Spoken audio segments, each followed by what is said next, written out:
Welcome back to another video with Atomic Keyboards. Today I'll be sharing my Keychron K2 V2 modding project, so let's get straight into it.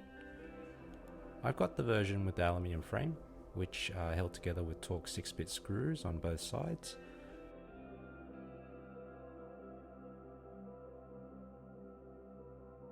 Once you get the ends off, the longer sides of the frame slide straight off.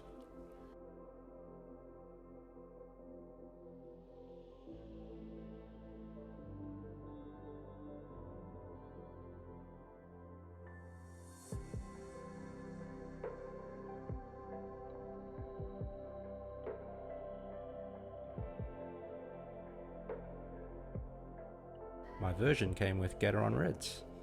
I'm actually waiting for a set of novel key creams, but they haven't arrived yet, so I'll have to update that in a later video.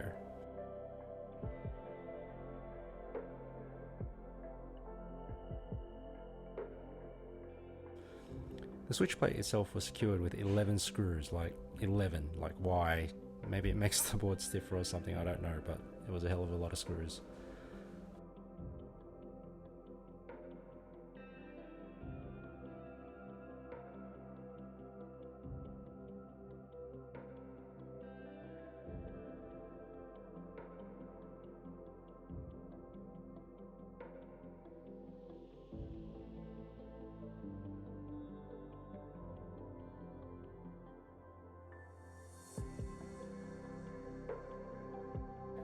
And then unclipping the battery, so that was a bit of a bastard to take out, so just be careful when you pull those out so you don't accidentally destroy anything.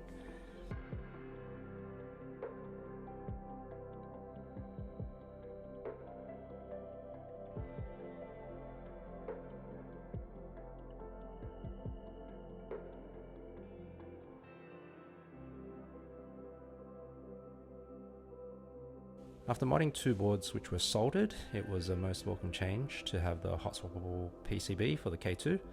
Mind you, I still did run into some trouble, as you'll see a little while later. I also did find it hard to pull some of the switches out of some of the sockets. This may have just been me though.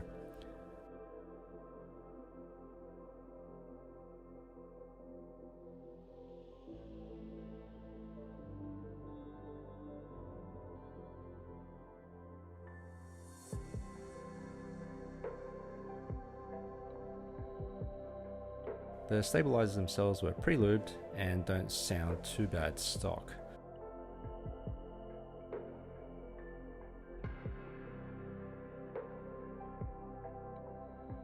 The switches was also pre-lubed with some kind of oil, I think, but it left the plate in a really blotchy state, leaking out everywhere and attracting quite a lot of dust. I mean, I've only had this board for a couple of months and it's just looking filthy. So clean that up, soapy water and a cloth will do the job. First thing I moved on to was the PE foam mod between the switch plate and the PCB. With the PCB plate, I just needed to make a cutout for what I assumed to be an earthing touch point between the plate and the PCB. It's a little spongy thing with some metal wrapping around it. I did drop the switches in with a particular pattern, 2 in the middle and 4 to each corner. I wanted to ensure that there was tension in the PE foam to avoid the risk of pushing foam into the socket.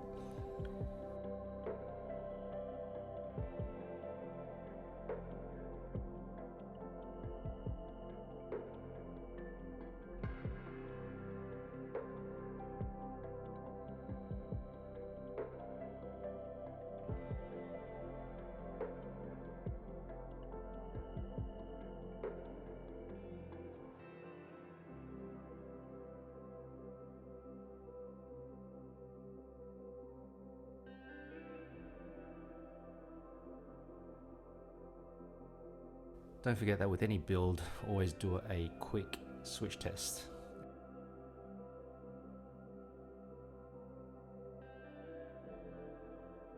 As you can see, even with something as simple as a hot swap PCB, I still managed to cock up 2 switches and completely ruin the pins. Even after straightening them out, there probably wasn't enough rigidity left in the pins, so I dropped in 2 new Gateron yellows instead.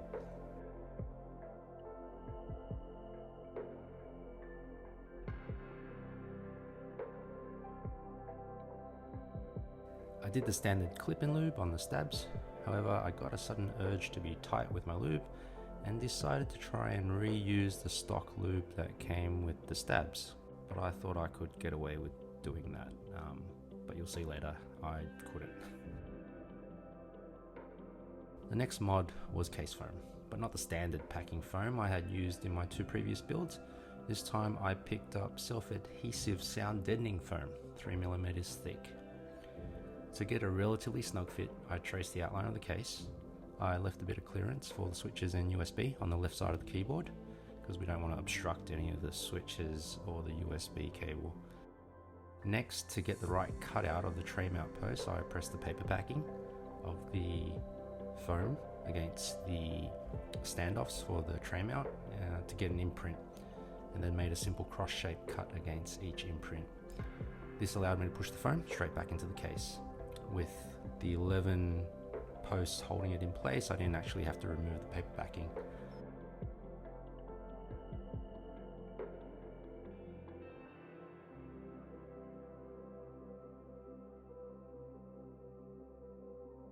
Finally, a small slit was made for the battery cable to protrude through.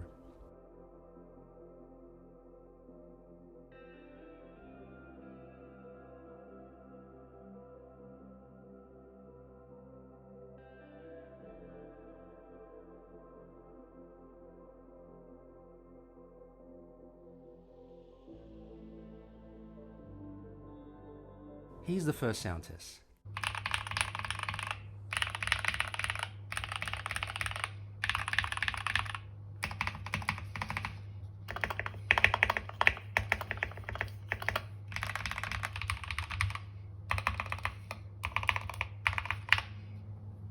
Definitely better than stock, but it didn't give me what I wanted, and in particular the stabs sounded really shit. So off came the switches and stabs again. Now I had this momentary flash of brilliance, which was what I thought, and instead of doing the Holee Mod, I thought I could wrap the stabilizer bars in the fabric band-aid, and in theory that should give me a pretty good sound. Wrong. A fabric band-aid is still slightly too thick, and my spacebar ended up getting stuck, so I defaulted back to the Holee Mod. Of course, I then relubed all the stabs with Krytox and Dielectric grease, and went ahead and lubed all the Gat Reds switches as well.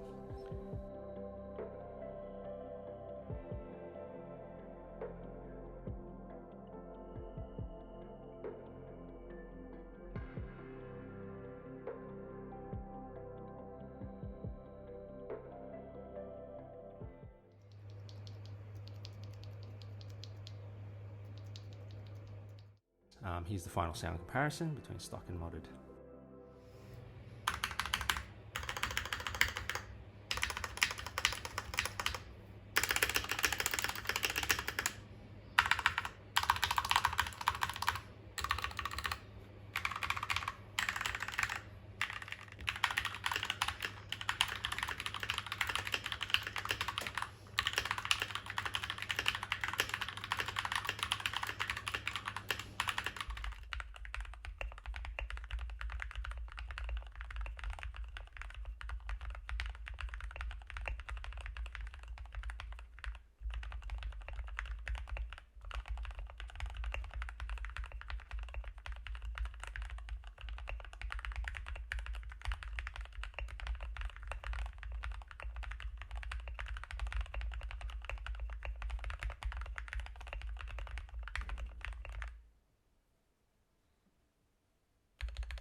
I hope you guys enjoyed the video, and if you did, please do drop me a like and subscribe, and I will catch you guys next time. Cheers.